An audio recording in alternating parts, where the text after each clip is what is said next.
What's up, guys? Welcome back to the Casual Critic YouTube channel. I'm happy to have you here today. We are reviewing Stranger Things Season 4, Volume 1. They released the first 7 episodes, and I'm here to talk about it. Right now, it's got a 93% on Rotten Tomatoes, which I definitely agree with. I would even rate it higher than that. And before we get into it, this is going to be a non-spoiler review. I'm not going to be getting into the nitty-gritty details, so don't worry if you haven't finished it or haven't seen it yet. You might be waiting to binge it. I don't know. I cannot wait for July 1st. But I guess we're just going to have to grin and bear it.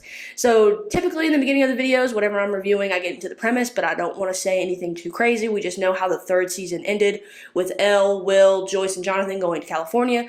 The rest of the people that we know and love are back in Hawkins, and we're still trying to figure out what's going on with Hopper. My expectations going into this movie... Oh, wait, before I get into that. I have a new setup. I'm standing up. If the green screen is weird, I apologize. I'm still trying to figure this out.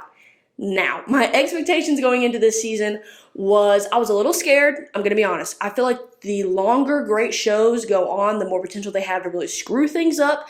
So I was a little nervous. I was just a tiny bit hesitant. But of course, I was super excited. I'm a huge fan of Stranger Things, as I feel like most of the human population is, to be honest with you. So let's get into this review. Okay, so as far as the story goes, the story's very interesting, fast-paced. There's a lot of things going on at once. I will be honest, I watched a lot of this high, so this might just have been a me thing. I did feel like at some points it was a little confusing who was where, because not only are we following different storylines with different characters, they're also in different places. Like, I forgot, like, they would go to Hawkins, and I forgot who was supposed to be at Hawkins and who wasn't supposed to be in Hawkins. You know what I mean? So that did get just a tiny bit confusing for me, but that's probably just a personal thing. It's because I was smoking it up because I thought it'd be fun to watch Stranger Things high. And it was. So other than that, there was really only a couple little tiny decisions that overall not going to make a huge, I mean, it's kind of a big deal.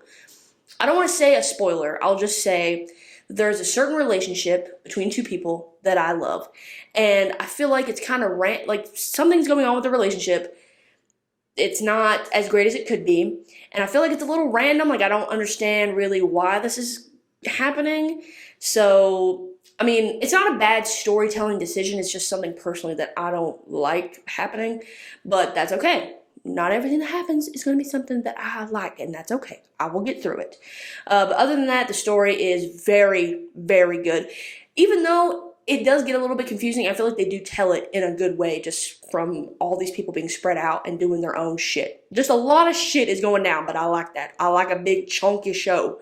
Little chunk.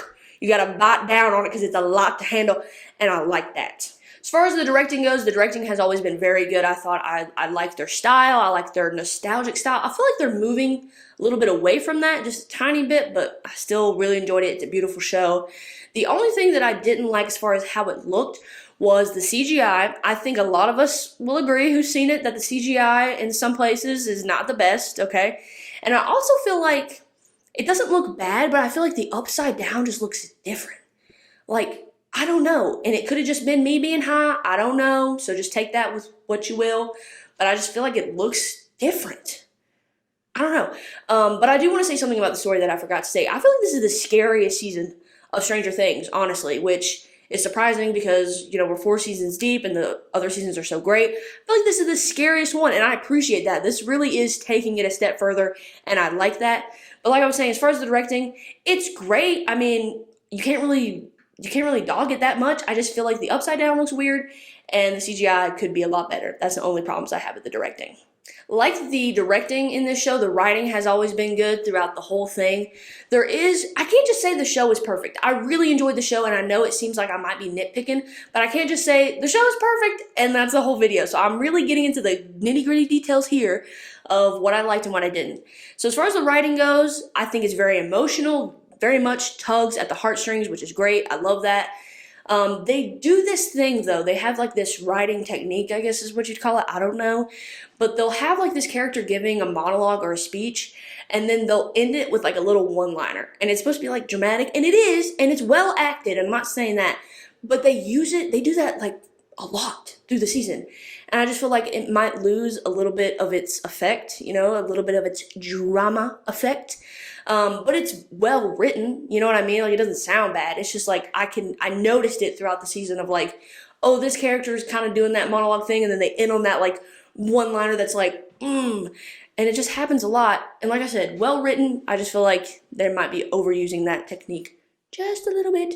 But other than that, the writing is great, really emotional, made me cry a few times. Okay, the last category here in this review is the acting, which is probably the one I have the most to say about. I'm going to be honest, I feel like there's a couple characters, a couple actors that are kind of outgrowing their roles. Because we have to keep in mind there's a lot of COVID delays and stuff like that when they were filming this. And now these kids that are playing 15-year-olds are 20-year-olds. And they're a lot, you know, I feel like that's a big, I mean, it's only 5 years. But mentality-wise, that's a big gap from 15 to 20. And I feel like, and this is going to be harsh to say, I feel like a few of the weaker actors in this show they just don't have the same kid vibe. And I'm just going to call them by their character names because it's easier. Lucas, for me, is the worst one. I feel like he just does not have the same energy as a kid, as the other kids. He doesn't have the same vibe. I feel like he comes off as a little cringy, and it's not even his writing. I feel like it's just him, and I'm going to be honest. And it's not even that he's a bad actor. Like, none of these people in this show, literally zero, are bad actors. I've seen him in other things, and he's really good. I just feel like he's outgrown his character a lot, and it's coming across when he acts. You know what I mean? He was definitely the worst one for me. I think Will, not only I think is Will outgrowing his character in this season is just kind of like in a standstill, in my opinion. I don't really like his plot line because he's just like standing around, and there's like one particular thing that's going on with him that no one will talk about, and it would just be easier if he would just fucking talk about it. I just farted, and I just farted some more. But I also feel like it's the same with Lucas. He's just kind of outgrowing his character a little bit. And then Will, he's not as bad, or not Will, I'm sorry, Mike. He's not as bad as the other two, but he definitely is having this older guy energy. And I know that's not all their fault because of the delays and everything like that, and the time difference and the aging and whatnot. But I just feel like in comparison to the other people in the show, which is, you know, 11, Dustin, and Max, they all have that same energy. They have carried that energy through the whole show. And so I just feel like in comparison, unfortunately, they're the weaker actors. Like I said, I don't think any of them are bad. I just think there are some that are better than others, especially Millie Bobby Brown, who plays 11, you already know. I think she deserves an award. I think she deserves an award for this whole show, but especially this season. She's been absolutely incredible. And also Dustin Henderson. He has kept his vibe. Like, he's old, y'all. He's, what, 20? He's about to turn 20, I think. He is older. He is, and like I was saying earlier, there's such like a mental difference between a 15-year-old and a 20-year-old. And he's doing it, and not all the kids are doing it. And I will say this about Sadie Sink, who plays Max. I didn't love Max in the other seasons, but I feel like she is really pulling her weight now, and I think she's a lot better actress. I think she's doing good, and I'm excited to see she's doing other projects too with I think maybe A24. I heard that she was doing a movie with them, and I'm excited to see her because she's really doing it. She's really doing it this season, and I'm proud of that. Sorry, my notes are down here. As far as everyone else goes in this season, everyone is fantastic. I love Steve. I love Robin. I love Robin. She's awesome. I love Nancy. I love Hopper. I love Hopper. Was that a spoiler? Y'all know, we done talked about it before the season came out that he wasn't. I don't even care. I don't even care. I love Joyce. I love Murray. I love everybody in this season. They do a fantastic job. The acting literally could not be better except those 3 kids that I mentioned. I'm sorry, boys. I'm sorry, boys. But Dustin Henderson is out acting all 3 of you. And I'm sorry, but that's the truth. Even though I had a few little quirks in this season, overall, like just the little stuff that I mentioned, overall, it really doesn't even matter because this is a great fucking show. It's a great season.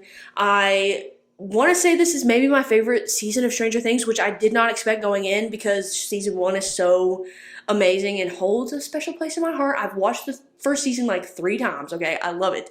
But honestly, this is a great season. I cannot wait for July 1st for the next 2 episodes and the finale of season 4. I'm so excited. Overall, I'll give it a 4.5 out of 5. If you've seen it, please let me know what you thought about it in the comments down below.